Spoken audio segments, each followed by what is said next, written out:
Liberation greetings to all and sundry, my dear people of Amazonia, my fellow brave warriors of our liberation movement, people of the former UN Trust territory of British Southern Cameroons. Accept liberation greetings from me, Comrade John Akuro. This day, today is Friday, the 13th of December 2024. We are just about the 17 days, yeah, 17. It was really amazing. It was 17 days to the end of the year, to the end of, no, 18 days actually, yeah, someone just corrected, 18 days to the end of the year 2024, and we will march into 2025. 2024 has really been an eventful year, a year during which we were able to continue to hold it tight, to continue the resistance, to continue to hold La République du Cameroon to ransom, to make it impossible for them, for their invading forces to prevail over our people in our land. In 2024, we made it clear to La République du Cameroon that as a people, we are going to fight all the way to the logical end. And so, the last few days have really been very complicated days for the invading forces from La République du Cameroon. It's gotten to a point where sometimes they've had to turn against themselves because they can no longer hold it. So I'd like to use this opportunity to extend hearty salutes to people on ground zero, the civilian population that continue to respect the ghost towns, that continue to cooperate with our self-defense volunteers in making nonsense of all the moves of the talks of La République du Cameroon from Yaoundé. I also like to extend hearty salutes to our brave hearts, those that are working just for the flag of Amazonia, that are continuing to make it difficult for the invading forces and the colonial administration of La République du Cameroon to declare victory against our people who are simply fighting to restore the soul of our land, who are simply fighting to make sure we send La République du Cameroon out of our land and enjoy the goodies of the southern Cameroons, as it were, and to define a vision for the development of our country. So I really extend hearty salutes to each and every one of you, and I want to thank you for continuing to be steadfast.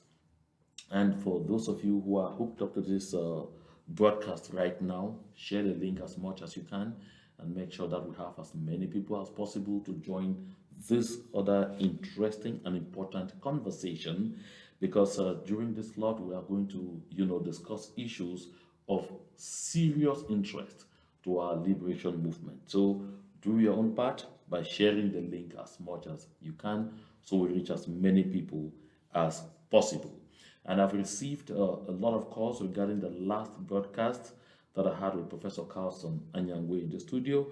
And I did talk to him finally, and we agreed that when it will be 8 p.m. Amber time, 8 p.m. Southern Cameroon's time, 8 p.m. in Boya, 8 p.m. in Kumba, 8 p.m. in Bamenda, 8 p.m. in Modele, 8 p.m. in Akwaya on Monday, December 16. Professor Carlson Anyango and myself, we shall be back on the set to complete what we have not finished talking about, and perhaps to go back to some of the salient issues that were not made so clear because of communication challenges. That said, my people, I like us to delve straight into the business of the day. I have said often that La République du Cameroon is going to face very tough times, and that La République du Cameroon, because of the occupation of Amazonia, are going to face serious economic challenges. Don't forget that in the entire CEMAC region, La République du Cameroon is the biggest economy. And because La République du Cameroon is the biggest economy, happenings in La République du Cameroon would indefinitely afflict the other countries within the CEMAC sub-region. And of course, you have heard, and you are even already being affected by the avalanche of taxes that La République du Cameroon has embarked on, because things are very rough. I even have some information again regarding the malaise in the military of La République du Cameroon that we will discuss in, a subsequent broadcast. And just to let you know, it's getting to that point where even the military are no longer able to have the resources that they have been having all these years to do the things that they have been doing. So it's getting to that point where there might even be mutiny, serious mutiny in the ranks because they don't know how to, face tough times while they are carrying sticks. It's really, really a rough moment in that country. They are now understanding that occupation is expensive. They are now understanding that the people of Ambazonia are determined to cripple La République du Cameroon until their people eat dust with their tongues and know that they have to get out of Ambazonia. Egypt must get out of Ambazonia. That is what this whole thing is. And so therefore, my people, you see this week on the 16th, Monday 16th, the heads of state of the Semak sub-region will be meeting to discuss the possible devaluation of the CFA franc. I think a lot of people, especially in La République du Cameroon, have not measured the effects a possible devaluation will have on their economy. Where they are now, they are in a state of total wailing, daily wailing. But when and if a devaluation of the CFA franc sets in, things will become more complicated. What does devaluation mean? Devaluation means that the value of the CFA franc will be deliberately brought down relative to other currencies. People in Nigeria clearly will understand what I'm talking about. When you go from a situation where $100, 100 US dollar, previously was just 35,000 naira. Now 100 US dollar is approximately 190,000 naira. Previously it was just about 33 to 35,000 naira to $100. But as it stands now, $100 is almost 190,000 naira. Sometimes even 197,000 naira, Nigerian naira. So you understand what that means. Now, for an economy that is producing, that's a production economy, it could be good news. It could mean that the goods that you are producing will become very attractive on the international market. But for a consumption economy like that of Cameroon, where Cameroon produces next to nothing, everything that the people of Cameroon consume, they come from abroad, come from other countries, apart from foodstuff, the local foodstuff. So every other thing is now going to be really, really expensive, which means that all the things that are imported, phones, be it even cars, be it even clothing, be it even shoes, be it even, some even some household utensils. A lot of the things, because too much, the things come from abroad. Even the used items that you get from Europe, what they call in French brocante, like get from Europe, America, or not, the prices will double if the devaluation goes across at 100% as I hear. If it ends even at 50%, it's still going to be crushing. And now the people are already in a very horrible place. Salaries are not appreciated. The prices of goods and services are skyrocketing by the days. The taxes are asphyxiating. I don't know where they will go. My people of Amazonia. In my last broadcast, I talked here about what happened in Syria and the vicissitudes that ended up visiting Bashar al-Assad. It took 14 years. At some point, for the past 3 or 4 years, the international community had forgotten about Syria. Nobody was talking again about Syria. In fact, the government of Bashar al-Assad had actually reached that point where they were celebrating that normalcy had returned. They didn't see this coming because the people were tenacious. The people remained resilient. The people stayed focused on what they wanted, and they were determined to get to the end. And of course, 14 years after they got there. We as Ambazonians, we will get there. Because when I look at the eyes of our people on ground zero, each time some of them call me on video and I talk to them, I see determination. I see resiliency. I see focus. I see the anger to get La République du Cameroon out of our land. Those are the ingredients that we need to make sure that we will end up succeeding in this liberation struggle. So, when the heads of state of the CEMAC, that's the Economic Community of Central African States, when they meet in Yaoundé on Monday 16, it will be literally to wonder what will happen to their economies if this French imposed devaluation comes to happen. And those kind of things happen when you don't have your own currency, when you have no control over your own currency, when your monetary policy is determined by a colonial master. It is France that is still defining and determining the economic or the monetary policy for all of Francophone Africa.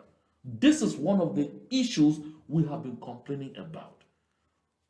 Another country can't be in charge of the monetary policy of your country and you're talking being sovereign country. There's a problem.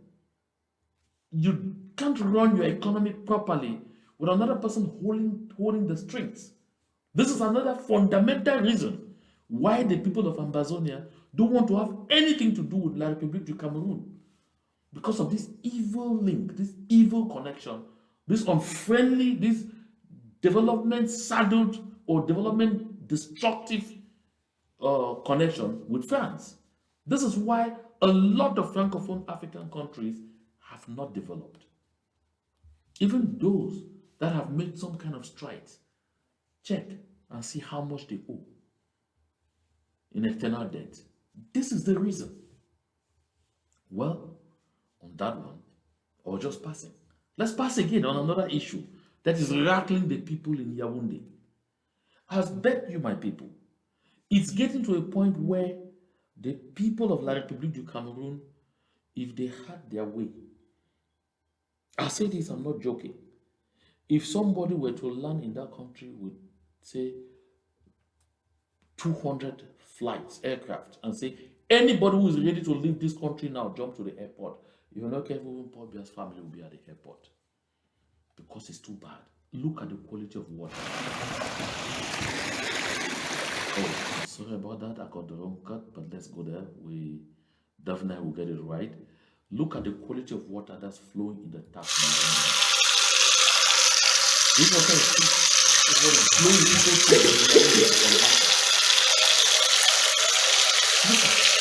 Look at the water. This is the third millennium. I wonder if you even throw this kind of water in your body. Look at it. Look at it. This is in Yaoundé. This water was harvested yesterday. Thursday, the 12th of December, 2024. Horrible. Three horrible things. Horrible. In the third millennium, people can have good potable water in their homes. In the Republic of Cameroon. And they contaminate Ambazonia with this level of underdevelopment. That's why I go to a lot of our localities too. If people are not doing community-run water projects or water schemes, they won't have good drinking water in their homes or in their communities. That's absolutely sad. These are little things. It may seem like foreign news to you, but it is local news because they are pushing this kind of underdevelopment in our land. I will need them to get out of this kind of mentality. In my last show, I said a few things about Ali's Nkom. Today, I'll dwell a bit on Ali's Nkom for simple reasons. Ali's Nkom may be a citizen of La République du Cameroon, but right now, she's locked in a tussle with Atanga, who is of southern Cameroon's extraction. Of course, he hasn't declared himself an Amazonian. He even want at all costs to be a citizen of La République du Cameroon. But it's interesting. to see exactly what is going on there, because I want our people to understand, especially those, that minority that is still trying to tie us to La République du Cameroon. I want you to open your eyes carefully and watch this. Look at, a few days ago, we saw that Atanga Ponji dispatched the divisional officer for Douala 5 to go and seal the premises of the office of Redact, an NGO run by Alice Nkom. Of course, we saw Alice Nkom. She met the deal and his team on the field. There were TV cameras, and she didn't hesitate to tear off the piece of paper put on her door in the name of a seal. Nothing happened to her. She wasn't brutalized. She wasn't even arrested. Nobody told her anything. They only went bickering and writing new documents and sending summonses. And then the only thing that they could do was go back there and affix these locks that you are seeing. You see these numerous padlocks. You see this whole bunch. And the chain is what Atanga Ponji now sent his team for the second time to go put this. Now look at this. This tells you that if you are a citizen of La République du Cameroon, the authorities come after you. You are recalcitrant, you are angry, you say, I will not obey, I will not do this. They give you a second chance. They may even give you a third chance. They may give you even a fourth chance. They may give you even a fifth chance. Transpose this. That it was in Bamenda, in Boya, in Kumba. And a citizen of the southern Cameroons dared to take off that seal. I don't know where they will be now. That citizen might simply be disappeared, like Samuel Wazizi, or disappeared. But Alice Nkom, no, it didn't happen. They rather went, sent a summons that was served her through, a local traditional ruler, and that she even disdained and refused to honor, and went ahead to grant this interview, and in which she berates Atanganji, reduces him to rubble. That's just like a reminder to tell Atanganji, you might think that you are one of us, but we know that you are a sub-citizen. We know you come from the southern Cameroons. You are a nobody. You're just placed there to please you, and you are a figurehead. That is what you are, and that's exactly what you should behave like. She doesn't hesitate to remind Atanganji that he's a nobody and he can do her nothing. Of course, this is what I've said here on this set 1,001 times. That when you make yourself banana, monkeys will eat you. Because he's a figurehead, he should only be such. A figurant. That's what it is. That's what Atanga Ponji is. And that's exactly what Alice Nkom tells him. And you know what? When she sets out there to challenge him, is to make him understand there is nothing you can do to me.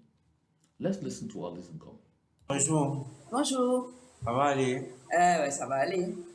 Est-ce que M. Atanga veut nous empêcher de fouiller le start de voyage parce qu'on a appris que vous êtes déplacés? Nous, on veut quand même manger avant de faire le reste. Qu'est-ce que vous avez ramené? Vous étiez où? Oh, j'étais en Allemagne. J'ai répondu à une invitation pendant 24 heures, hein, pas plus. Je suis partie jeudi, je suis arrivée là-bas vendredi. Le samedi nuit, j'ai repris la route de l'aéroport pour venir ici. Voilà. Et lorsque j'arrive, je suis accueillie par la nouvelle de l'invasion et la violation des locaux du REDAC par les éléments de M. Atanga, qui a auparavant, quelques jours auparavant, signé un arrêté disant que le REDAC étant une institution qui blanchit l'argent et qui en reçoit un peu trop aussi, il y a trop d'argent au REDAC, eh bien, il a pris la décision de suspendre le REDAC. Now, I just like you to look at her posture. Look at the way she's talking. Free, relaxed, not disturbed even the least. As she narrates that, she was out of the country, she was in Germany where she spent just 24 hours, because she was called there for some very urgent stuff, and she came back, found out that Atanga Ponji has sent people to come seal in her office and all whatnot, or signing some trash and saying that her NGO Redact is an NGO that is, doing money laundering and that is receiving a lot of money and things like that. In fact, I just like you look at her posturing, look at the way she's talking, because the level to which she is relaxed, the level to which she feels really at ease, and the kind of language she uses to berate Atanga Ponji should make even Atanga Ponji decide, feel like vomiting, feel like killing himself. Because, like I said, no Southern Cameroonian will even have the opportunity to have sat like this and be talking to the press. Like, seriously. And that they even sent her a summons. She disdained it and said it was not properly sent and she's not showing up. And then they sent her another summons with a different date, being Monday the 16th. And she has all the time, the freedom, and everything to give this kind of press briefing. My people of Ambazonia, I'd like you to watch this carefully. I'd like us to learn from this. Because as a matter of fact, when I tell Fru Jonathan Mejingli, when I tell Callistus Fu Gentry, when I tell Atanga Naponji, when I tell all of them, Nalova Lyonga, all of them that are in that nonsense, and all those who call themselves senators, parliamentarians, and all were not there, that you are not seen and treated as human beings. They think that we're joking. But now, Nkom has an opportunity to showcase it, to demonstrate it. Oh my goodness. You haven't seen anything yet. Just watch the arrogance with which she refers to Atanga Ponji. The same Atanga Ponji that would appear in the eyes of people of Amazon like a lion. But see how a woman is reducing him to rubble. Watch again. Pendant 3 mois. Pourquoi 3 mois? Pourquoi pas 6 mois? Pourquoi pas à vie? En 3 mois, qu'est-ce que ça va gagner? Enfin bref, il a pris cette décision-là et il a envoyé monsieur le sous-préfet de Douala Ier, accompagné évidemment des forces de l'ordre, maintien de l'ordre, pour apposer les scellés sur toutes les portes du REDAC, y compris les portes qui n'étaient pas celles du REDAC d'ailleurs, où habitent les gens derrière. Et donc, je suis allée là-bas, j'ai trouvé monsieur le sous-préfet sur les lieux, avec son équipe, les scellés apposés. So you hear what she says. I'm sorry, I think she talked about the deal of Douala 1, not Douala 5. And you hear what she says. She mocks at Atanga Ponji. She says, I heard that he suspended my NGO for 3 months. Why 3 months? Why not 6 months? Why not indefinite suspension? Why not even ban? But what does he plan to achieve? Just look at that. State authority, you want to talk about it?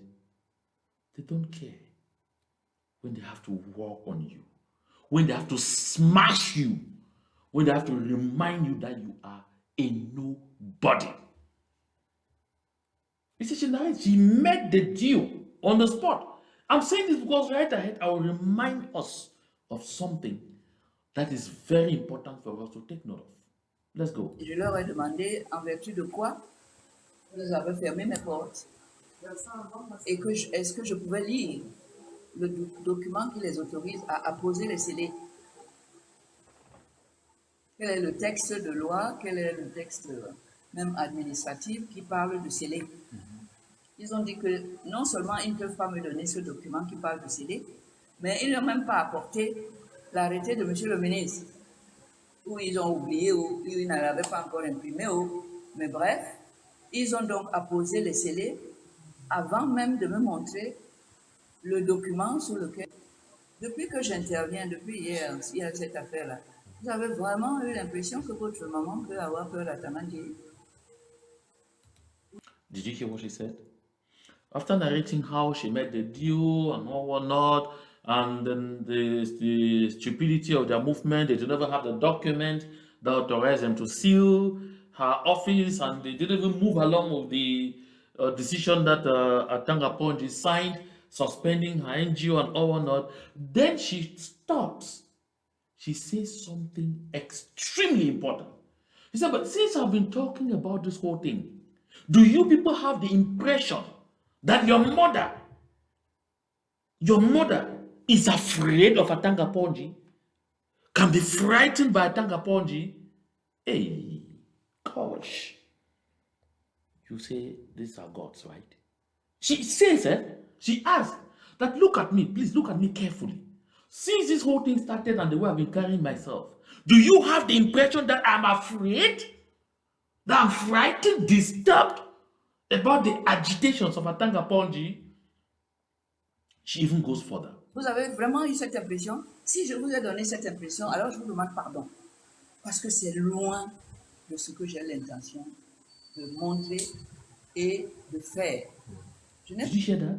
She said, if by my actions, if by my attitude, if by anything I've done or said, or the way I said it, I gave anyone the impression that I am afraid or rattled by Atanga Ponji, please, I want to beg you to forgive me. Did you hear that? So if you cut that, if by any of my actions, if anything I did or have done this far gives you the impression that I'm frightened, I'm disturbed, I'm worried by what Atanga Ponji is doing, please find in your heart to forgive me. Because it is far from that. I am not worried, not rattled, and that is not even at all the impression that I want to come to, pass across. This is the height of disdain of public authority. She wouldn't do this if a citizen of La République du Cameroon were seated in that office and taking these decisions. She wouldn't say this. She wouldn't react in this manner if she felt that Atanga Ponji has the expanse of power he often sleeps and thinks he has, and that he can act on her. She wouldn't say this if she thought at any moment that I'm not seeing Atanga as seeing state authority. She's seeing a slave, a house slave. That's how she sees him. And therefore, how can an unclean person have the guts to tamper or to attempt to ruffle nobility like herself, a full-blown citizen, a real citizen of La République du Cameroon? What else do these people need to do to remind you, who are calling yourself Anglophiles, that you don't belong? What else do they need to do? How else do they need to tell you? They disgrace you every day. They embarrass you every day. When once in a while some stand in parliament and manage to talk, they say, yay, they have busted. But listen to Jean-Michel Nincho. When Nincho stands in parliament and looks at the minister eyeball to eyeball and tells, I don't know why you are still free, you are supposed to be in jail. Can any of them try that? Can anyone from Southern Cameroon seated there calling themselves parliamentarian or senator, or can they try that? They dare not. Yet, they come and give you and I the impression that there are lots in that place and tell you it's a good place to belong to. My people of Amazonia, especially to those who are still slow learners, it is time to wake up from your slumber and understand that the fight for the total and absolute self-determination of Amazonia is the only way for our salvation as a people, for us to restore our self-dignity. Follow on again. Pas peur de M. Atanga. Mais ce que je sais, c'est que je n'obéis qu'à la loi. Et à chaque fois que je le pourrai, je rappellerai à M. Atanga que nul n'est au-dessus de la loi, ni lui, ni la personne qui l'a mis là pour nous embêter. Vous comprenez? Je le lui ferai savoir à chaque fois. Donc, M. Atanga ne me fait pas peur. Nous ne sommes pas dans un match de football, de boxe, où il serait un poids lourd et moi un poids plume, et où je devrais avoir peur qu'il ne me déforme le visage avec un coup de poing massif. Et il ne s'appelle pas Nganou Francis. You hear this? That she repeats over and over. And I just said, look at the way she talks, look at the non-verbal expressions. See the way she gesticulates, like to tell Atanga, you're a butterfly, thinking yourself a bird. A butterfly, thinking yourself a bird.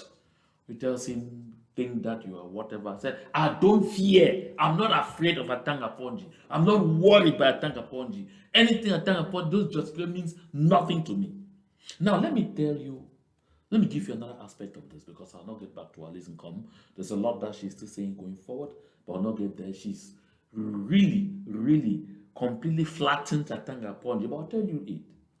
You see why Atanga Ponji will not even suspend that NGO indefinitely, although he claims that it is laundering money or that it's turning a lot of money. He claims that over 16 billion CFA funds have passed through that NGO and they cannot explain where the money came from and what they have done with the money and all of those things. He couldn't suspend it definitely because Atanga Ponji himself sits and looks and says, I don't know who is behind her. Then he looks at a building not far away from his office. Because that building, Lorenzo is just not far away from his office. And asks himself, is he behind her? Because I have said this, a kingdom divided upon itself cannot stand. It will crash. Because you always have weight and counterweight. Weight and counterweight. So where he stands, Paul Atangaji knows that there is somebody in the same government where he is telling her, bury him. Let me see what he can do. Let him show me what he can do. If he thinks he's a minister, because Paul Biya himself once told Marafa Amidu Yaya that you see some people sit there in the ministry think that they are ministers. I have just about 10 ministers. The rest are some civil servants who are given signature to try their luck and all or not. But those are not ministers. Atanga Ponji falls in the ranks of those. He doesn't know that he's a butterfly. And he has been thinking himself a bird. And Alice Nkom is here hurriedly reminding him of this reality. Not just him. All of those hoodlums calling themselves CPDM. Those who belong to that crime syndicate called CPDM, moving around, carrying their shoulders and thinking that they are something. Alice Nkom is gathering all of you in one basket and tell you that you're a bunch of nothing. If you know what is good for you, join the liberation train. That is where your salvation lies. Because as I'm saying, folks, while Alice Nkom is doing this challenging so-called public authority, publicly, and going with it and will go with it, because I even hear that her fan club are mobilizing to accompany her to the SGO's office this Monday. Tamfu Barrister Richard Tamfu, our own Barrister Richard Tamfu, who was beaten to pulp, beaten mercilessly, publicly, before a crowd of people who were wailing and screaming, has now become the aggressor. You see that? Oh yes, victim becomes aggressor. So they are now come up with a 5-count charge against Tamfu, Barrister Tamfu Richard, that he was the aggressor against state authority. Can you see that? This is a man who was beaten to pulp until he ended in hospital. But they tell him, you were the aggressor. They didn't beat him in hiding. Publicly, they even smashed him. And you could hear women wailing, "Mais c'est quoi ça? C'est quoi ça?" But today, it's Tamfu. Oh yes, because the two said that we are challenging them, that they have not come out with the reports of the investigations and all of those things. So to prove to us that they have reports of investigations, boom! You see what they are doing there. Now Tamfu, Barrister Tamfu will stand trial on 5 charges after being thoroughly beaten. On the other side, Alice Nkom is doing exactly what in a normal setup would be reprehensible. In a normal setup, will be taking the laws into her hands. Nobody is touching her. Nobody is telling her a thing. No, on the contrary, she will have her way, and Atanga Ponji may even be asked to publicly come out and apologize to her. While Barrister Tamfu Richard, who stood out there to simply to defend his client and remind the forces of lawlessness and disorder in the Republic of Cameroon that you don't just come without an appropriate warrant from the state council to arrest somebody just like that. He got beaten, and after being beaten until he had to spend nights in the hospital, he is the aggressor. You see that? If this doesn't send a message to you, then you will never learn anything else. And I'm saying this and repeating every day, that you understand the level of dehumanization that you are subjecting yourself to by claiming that you want to belong to the Republic of Cameroon, when they clearly tell you every day the only thing they are interested in southern Cameroon are your resources and the money. That's all. What a shame this is. Let's take a quick break, and then when we come back, we'll spend some little time with Mbella Moki. Charles.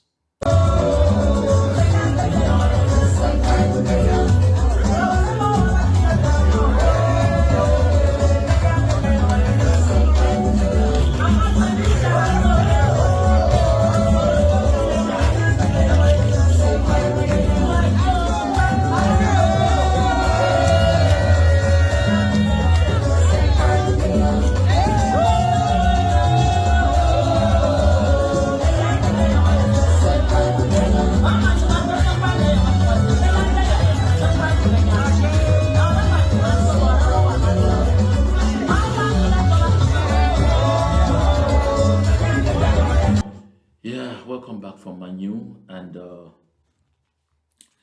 it's always a pleasure watching them. I've said so several times, and so you're welcome back. Now, Charles Mbella Moki. I say Charles Mbella Moki, and I say AKA Ngaringa Ringa. I think it's beginning to dawn on him that allow yourself to be cowed for a long time and not be able to say the truth is a problem, and is beginning to come out of his shell. This is what he said. Someone's knee is on the neck of Southwesterners, and this is the moment we should get out of what it is. We are being cowed to keep quiet and not to tell the truth. Take this. Yes. So, Mbella Moki has been saying this over and over. Now I think that moment has really come. And that is why I could hear Mbella Moki at the Senate saying this. I know you have watched it, but I'm bringing it on here because we have a lot to talk about it. Watch. Thank you, Mr. President, for giving me this opportunity to take the rostrum once again. And in that way, permit me, Mr. President, offer a gracious salute to members of government who are present with us here tonight. My concern and focus is tied to a primary school story. For those of us English-speaking Cameroonians who are here, if you enter the class to make a story, you say, boys and girls, are you ready to hear my story? They will say, yes, what is your story about? My story is about... Let me interrupt Mbella Moki, Charles. Point of correction, Bangaringa Ringa. There is no such thing as Anglophone Cameroonians. We are not Cameroonians.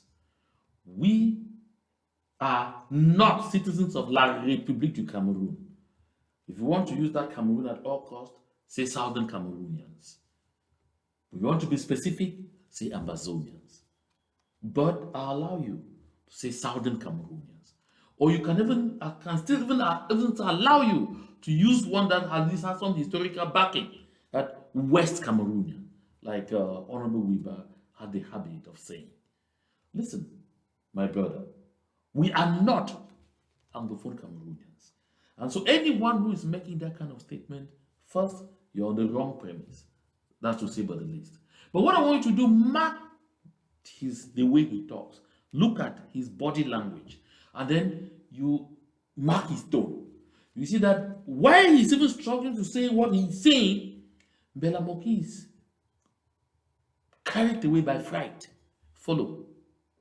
Roads And if the Southwesterner wants to talk in this country, the first outcry is roads. Mr. Minister of Public Works, I want you, with all due respect, to understand the cries that are coming from this house tonight. They are reflections, a perfect reflection of the cries of the average Cameroonian. The question most Cameroonians have for you is that, now, if you paid attention, you would have seen why they beamed on those ministers there. You saw the other ministers as well, they were choking. They were dying of laughter. They were mocking.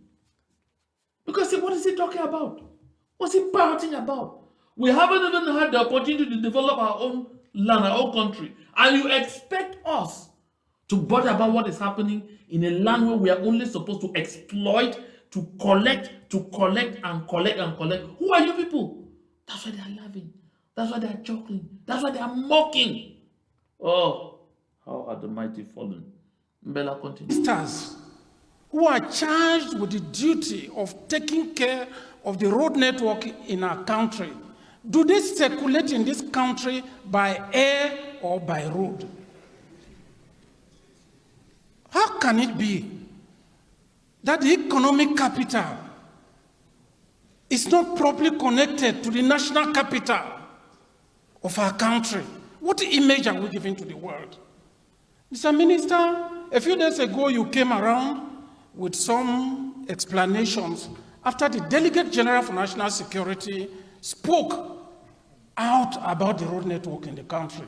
Yes, Mr. Minister, as I said, with all due respect, have you ever lost a relation because of bad roads, Mr. Minister? When the head of state visited Boya and people put their complaints to him, he made a statement I will never forget. As a YCPD militant, the head of state. Now, I'd like you to mark his diction. You see even the way he's talking, the beggarly approach. He will call Mr. Minister 20 times. He will want to say the head of state made this because he wants to hide behind that. It is not me talking. It is what the head of state said. Oh.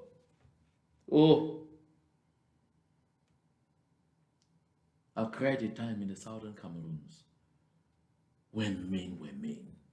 When men were men. Not these things. Watch. The crown cannot be happy when the cottage is not happy. Mr. Minister, everyday Cameroonians are dying because of bad. How? For how long are we going to cry as a people? For how long are Cameroonians going to shout out? We have elections next year. What do you want us? Look, we are leaving this place, for those of us who live in the communities, we are not safe because people will say we have gone and voted what? People will ask those questions. Mbella Moki says we are not safe. And you see how Mr. Bidumpat Pompidou, Mr. Bidumpat alias Mini Pam Pam Shoga, Mini Pam Pam Shoga, his guy is laughing. Shoga said, what are you talking about? I said, people are dying, people are this. Doesn't really matter. Mbella Moki doesn't see people dying in the southern Cameroons, being killed by Mr. Paul Biya's thugs on a daily basis, being harassed, being looted, being tortured, women being raped, all kinds of things. He doesn't see that. He sees my people dying on the roads, like people to Cameroon. And even here, he starts by saying, saying there is no good road linking our economic capital to the national capital. Hey, my goodness. He can't even go straight to the pertinent issue he has to talk about. He has to try to embellish it around the board and all whatnot because of fear. And when we remind them that you don't belong, they get angry. They say, oh, we are talking. Mbella Moki Charles, I recall an evening when you and I were in Boya. And he said, I can really start a revolution. That was at an award ceremony organized by the Guardian Post. He said, look, John, this country is finished. I'm really embarrassed with what's going on. I can start a revolution. Then you ate your words.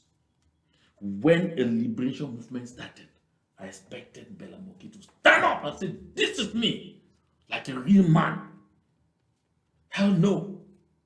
You turned your ire on other people who are suffering the same like you. I'm glad that finally Mbella Moki has identified whose knee is on the neck of his so-called Southwest. I'm glad he's identified finally. Because he has been cowed, not to say the truth, for a very long time. Or he allowed himself, like Ashu Nyenti, to always say that word, Ashu. President Paul Biya is a blessing to this country. Cameroonians, we are lucky.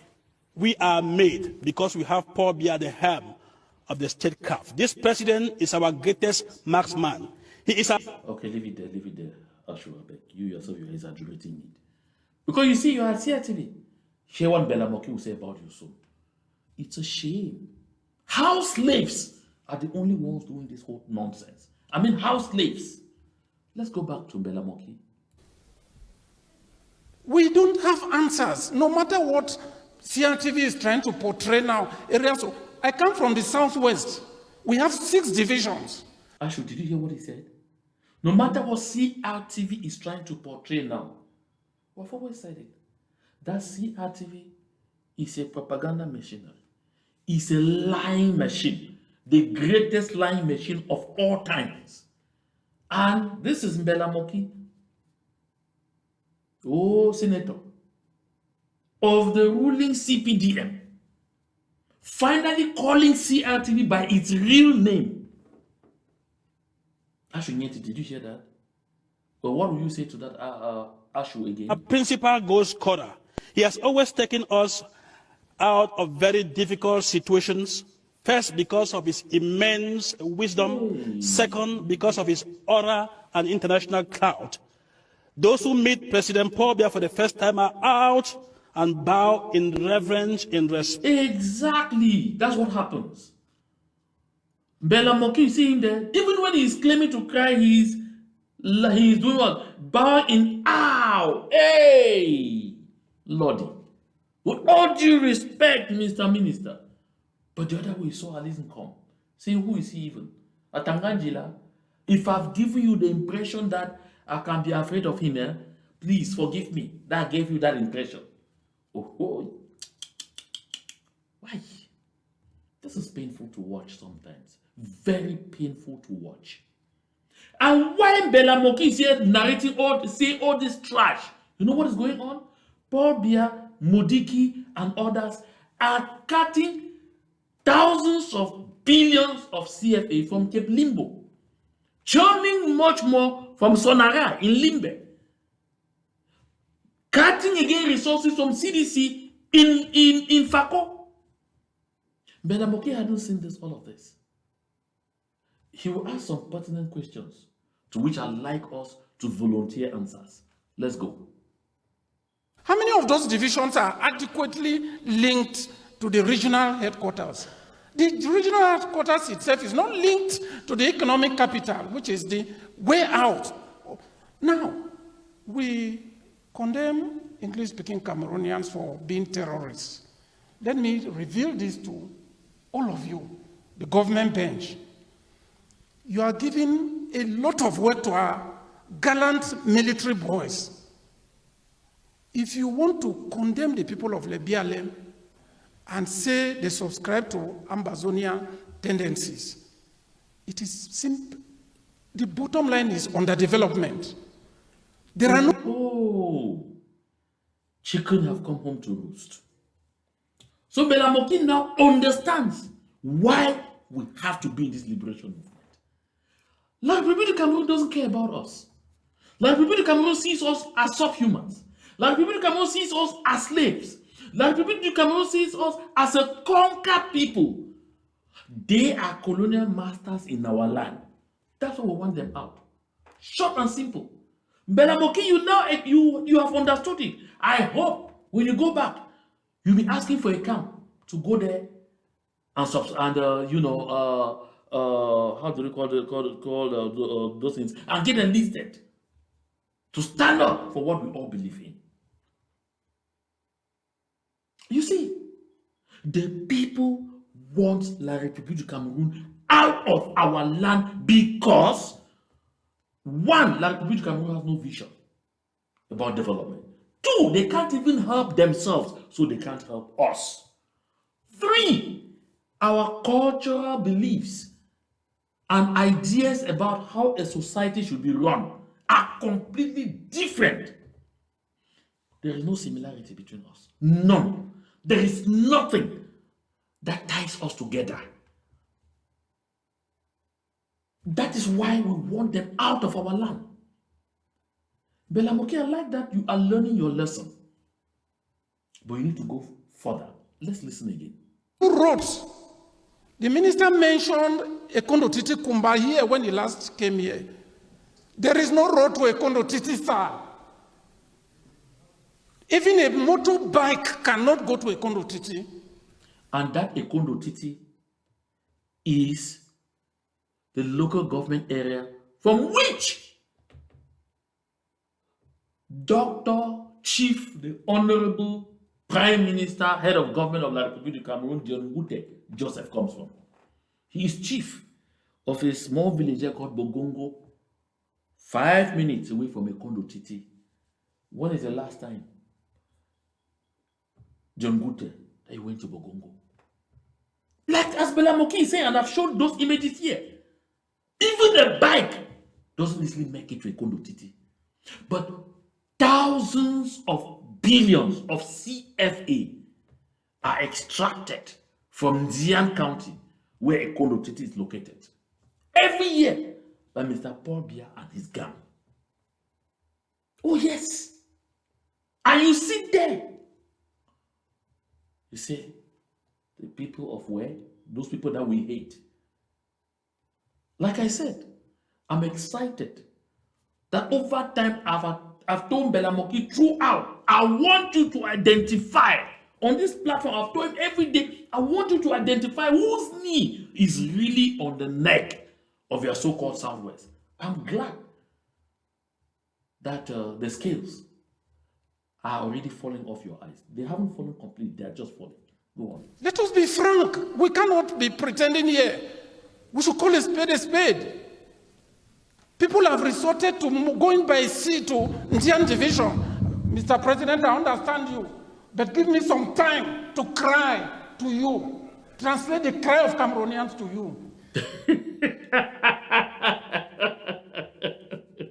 Give you some time to cry. What? You can cry from the 1st to the 31st. The devil doesn't hear cries. The devil only understands hard language.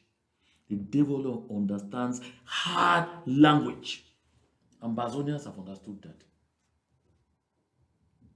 Some lost souls like you refuse to understand.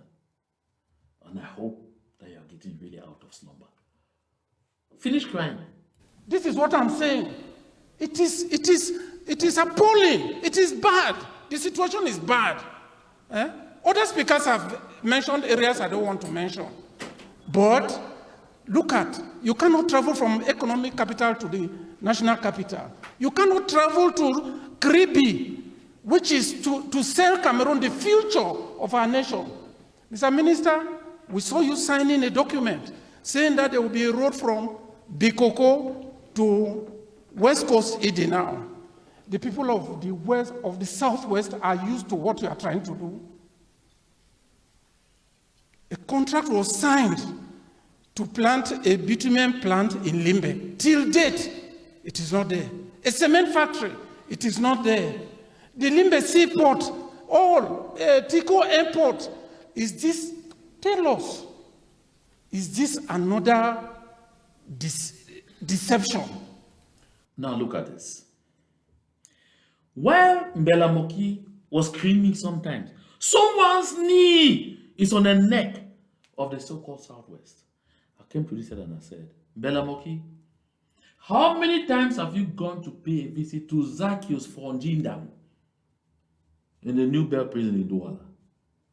Zacchaeus von Jindam is not from your so-called Southwest. But Zacchaeus von Jindam is paying the price for wanting to construct a shipyard project in Limbe. Are you aware of that? Are you aware? That's the price Zacchaeus von Jindam is paying. You all celebrated when he was captured and dumped in jail because you felt you were getting at the same people suffering the same fate like you. Today you're asking about Limbe Deep Sea Port. Because La République saw that if Zacchaeus von Jindam was allowed to complete that shipyard project he started in Limbe, if you have not known it, go to Fini Hotel or to especially to Coastal Marina. Hotel, you stand there, you see that project, you see parts of that project that were started. He had already created the platform where they had to be servicing ships because he indicated that the sea is naturally deep. You don't need a lot of dredging to get space to do these things. And like people in Cameroon or the Bulu Ekambeti tribe were determined to rather see the Kribi deep sea port constructed because of the plan they have to create a Beti state made up of the center, south, and east. You didn't see that politics. They felt that if Fonjena were allowed to complete that project, it would push them to finally have to construct that seaport in Limbe. And so to nip it in the bud, they had to set him up and throw him in jail. Zacchaeus von Jindam was finally accused of embezzling about 200 and something million CFA. They started about 900. It never got to the billion. But he is serving a life jail term. People who clearly, citizens of La République, who clearly were said to have embezzled billions of CFA, tens of billions. Like if Michel Fotso are overflying the world, still living on the resources of the government of Cameroon. Zacchaeus von Jindam, because he's of southern Cameroon's extraction, because he committed the crime of commission, wanting to bring development into the southern Cameroons, the kind of project that will uplift the area. They had to teach him a lasting lesson. He was given 12 years. When he appealed, they transformed 12 years into life jail. Since then, they have allowed Atanga to go out there, claiming that out of over 30 billion that they said he had embezzled, he had paid back about 2 or 3 billion. He is free. A good lot of them are free. Zacchaeus von Jindam is forgotten. He's seen because he wanted to foster the construction of the Limbe Deep Sea Port. Yet, the only reward he got from people like Mbella Moki was to see his knee was on the neck of the so-called Southwest. Like I said earlier, I'm glad Mbella Moki Charles is beginning to see whose knee really is on the neck of the Southwest. Because he's never worried that at Sonara, that's in Limbe, not a single individual of Southern Cameroon's extraction had ever been made Director General, let alone hold a key position in that structure. Let's go. Mr. President, no, let us end this. So you see, this is it. This is exactly what happens. This is the same Mbella Moki crying on the streets there. In other countries, a senator holds a minister to ransom right in session. But this is Mbella Moki crying.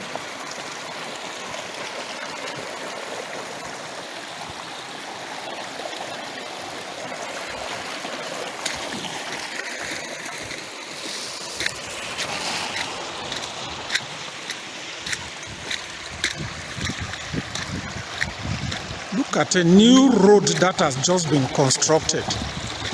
Look at it.